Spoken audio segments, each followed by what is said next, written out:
Hello guys, in today's video I'm gonna talk about how to fix Telegram app was unable to play this video problem. So the answer is easy. Just go to the settings and then scroll down to the apps section. And then go to the search and search Telegram. And then go to the storage and here you will find this clear cache option. Click on it. Now you can go check it if it works, and if it didn't you can try to restart your phone or turn the Wi-Fi off and on, or the Bluetooth or the airplane mode.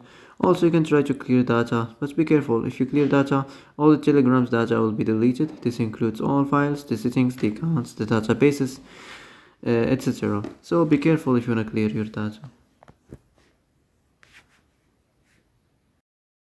So that's it for today's video. I hope this is the answer you've been looking for.